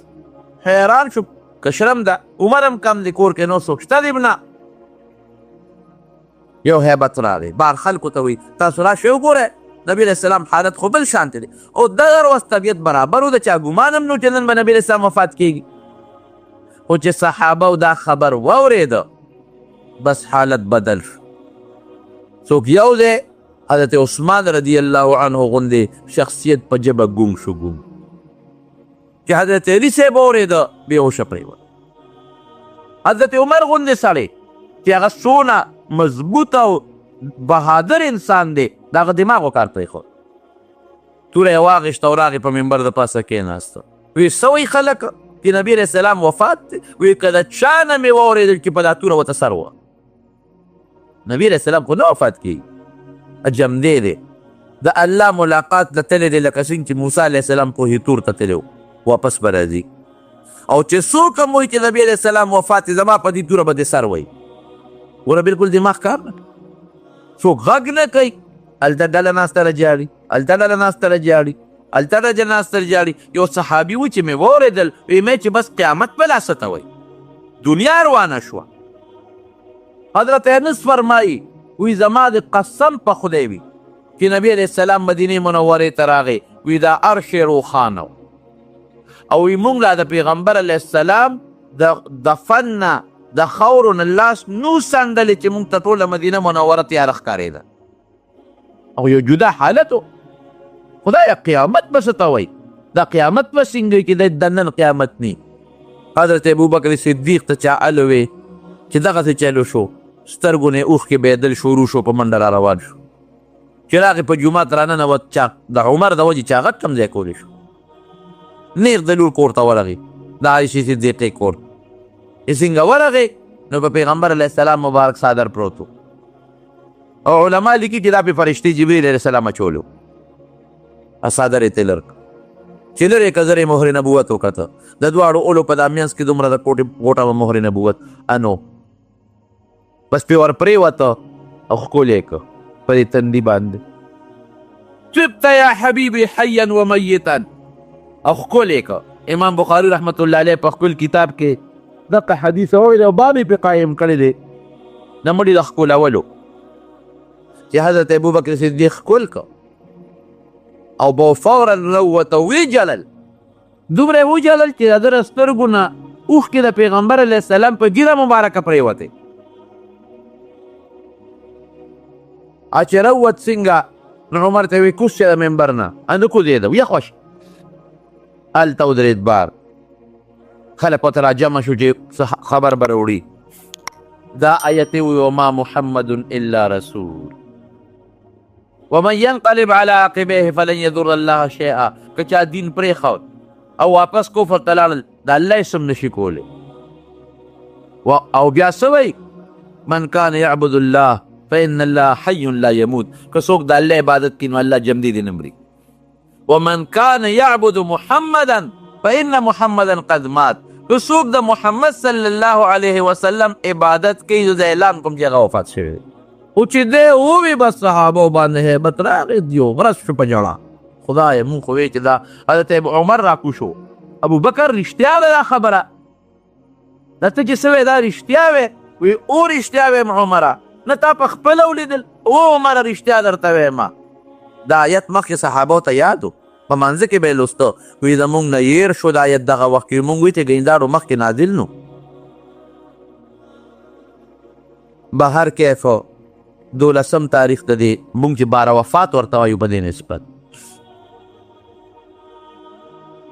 بیا د بادشاه مقررولو جنازه کولو کفن ورکولو دفنو دا ټولې مرحلې پاتې دي خبره خو اوږده مختصر کوم درته حضرت ابوبکر صدیق رضی الله عنه خلیفه مقرر شو بیعت ورسره وشو چاوی د مدینې منورې قبرستان ته وړو حضرت ابوبکر صدیق وی داسې کار دی چې ما خپله د نبي علیه السلام نه اورېدلی دي چې پیغمبر کوم ځای وفات شو هلته دې دفن کړي شي دغه ځای ولا الله خوښ کړي همدقه خپله زه چې کومه کوټه ده زما د لور همدې کې به وله قبر وکنه ټوله وی ډېره ښه ده نو چې کوم ځای کې نبي علیه السلام وفات شوی نو هغه ځای نه یې وله لږ اخوا که او هغه ځای کې وله قبر وکنیسته د قبر کرستو نه پس بیا وی چې غسل به ورکو نو غسل له څوک دننه شو خپل خلک پردي نه حضرت عباس رضی الله عنه خپل ترې دی دوی له تره زامن دي حضرت فضل ابن عباس او قسم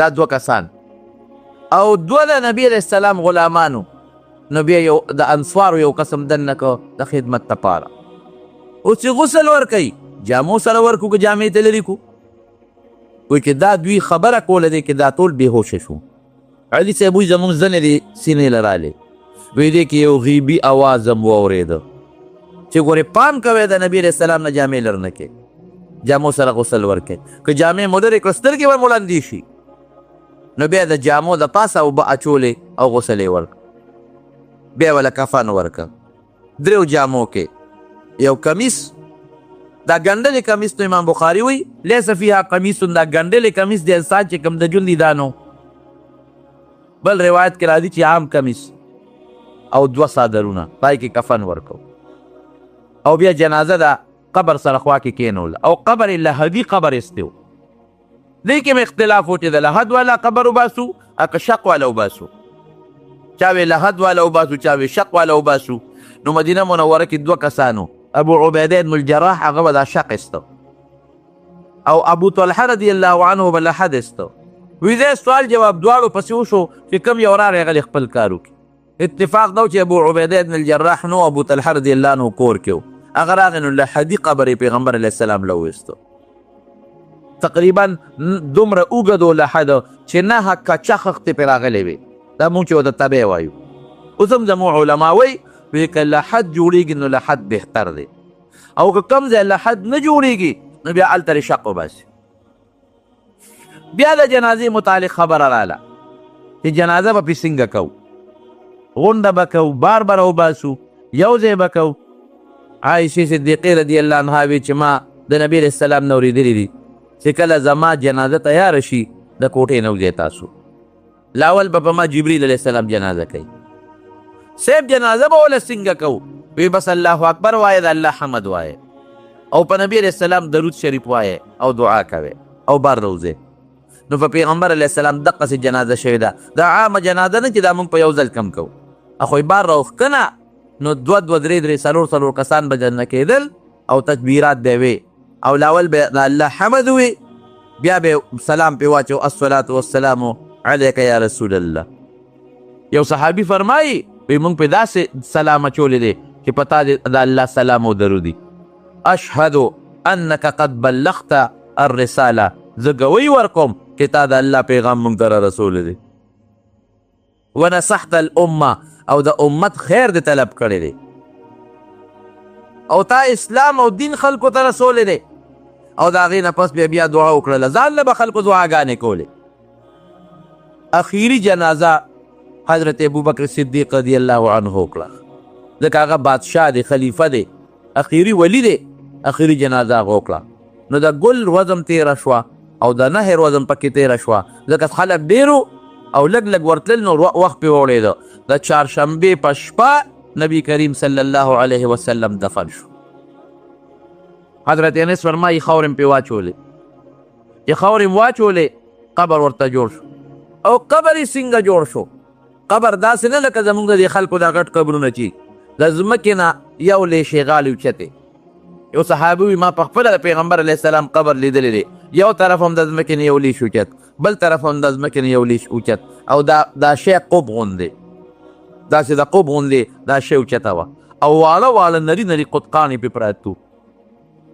قطقانو باندې د پاسه لږې اوبه اچول پکاري دې دا اوبه کې بل مقصد ګورې نشته ښه د اوبه دا مطلب نه دی چې دا مړې تږې دی او د اوبه وررسېږي دا اوبه دې دپاره وي چې دا قطقان او دا خاوره پې لږه کلکه شي بهر کیفه وی چې موږ څنګه خاورې واړولې او قبر هم تیار که نو په لاره روان وو چاریانې سسکورې د قبر سامان را سره وی فاطمه رضی الله عنها راته لار کې ولاړه هغه دردمندي وه که نه صبت علی مصائب لو انها صبت علی الایام سرن لیالیا وی په ما داسې مصیبتونه را واوړېدل که دا مصیبتونه په دې ورځو را پروتې وې د ورځو رنګ به بدل و دا به تورې شوې وې شپې به ترې جوړې شوې وې زمارونو دا د حضور پاک مبارک وفاتو په دې میاشت کې نو مسلمان له څه پکار دي ما درته مخکې حدیث ووی چې د نبي علیه السلام د وفات غم ځان ته رامخکې کړي دی به پې صبر وکړي او دی به وایي انا لله و انا الیه راجعون انک میت و انهم میتون افمت فهم الخالدون دا د مسلمان لپاره یو لویه تسلي ده که مسلمانانو کې د چا مړی شو څوک مړه شو نو دا دې ځان ته رامخکې چې الله نبي علیه السلام ته فرمایي انک میتون ته به هم د دې دنیا نه سفر کوې و انهم میتون دا خلک به هم ځي افایم بت فهم الخالدون ستا غوندې شخصیت به د دنیا نه سفر وکړي د مرګ څکه به راشي او بل به څوک مور راوړې په دنیا کې همیشه جمدې پاتې شي خو یوازې وینا اورېدلو خبره نه ده. د هغې په شان عقیده پکار ده، د هغې په شان عمل پکار دی، د هغې په شان اخلاق پکار دی، د هغې په شان گفتار خبره پکار ده، د هغې په شان ژوند پکار دی چې مونږ تیر کړو، د هغې په شان طرز زندگی چې د هغوی څنګه زندگی وه. که څوک وایي چې زما د حضور پاک سره مینه محبت دی، د هغه شکل به یې خوښي، د هغه عقیده به یې خوښي، د هغه اخلاق به یې خوښي، د هغې مبارک کردار به یې خوښي. او که د یو سړي کردار، د یو سړي خوی، د یو سړي اخلاق، د یو سړي عقیده، د یو سړي عمل، د یو سړي طرز زندگی د حضور پاک مبارک په شانتي نه او دې دعوه کوي دې رښتونی نه دی بیا. الله یې زمونږ عقیده، زمونږ عمل، زمونږ وینا، زمونږ گفتار، زمونږ کردار او زمونږ د ژوند طریقې ټولې د رسول الله صلی الله علیه وسلم په شان کي. دویم رونو دا دی د چا پلار چې مړ شي دی څه کوي؟ دی یادوي که نه، او د یادولو نه پس څه کوي؟ خیرات ورپسې کوي، د هغې ثواب ورته بخي، 2 رکعته نفل کوي، د هغې ثواب ورته بخي. نو دقه رنګې د نبي علیه السلام مبارک هم دی، د هغې یاد کېږي په درود شریف. درود شریف ډېر وایه یوه. دویم خیرات صدقه کوئ او د هغې ثواب نبي علیه السلام پسې بخئ. 2 رکعته مونځ نفل کوئ، د هغې ثواب وربخئ. د دې فایده تا ته در رسي. لکه مثلا دې دیوال ته زه بیټري وواما، نو ما ته دیوال ته فایده نشته، هغه عکس رڼا د ما په دې مخ راغورځېږي، فایده یې ما ته ده. دقه رنګې د نبي علیه السلام مبارک درود شریف دی، فایده یې ټوله مونږ ته رارسېږي. او د خیرات او صدقې تخصیص په یو میاشت پورې نشته چې دې میاشت کې به کوې او بل میاشت کې به نه کوې، او په یو خاص ورځ پورې هم نشته چې په دې ورځ کې به خیرات کوې او په بله ورځ کې به نه کوې. نه، یو ورځ خاصه نشته، یو میاشت خاصه نشته، هر وخت کې، هر ورځ، هر ځای، هر میاشت کې د نبي علیه السلام متعلق صدقه کولی شي. صدقه د الله په نوم به کوې، ثواب به هغه ته بخې.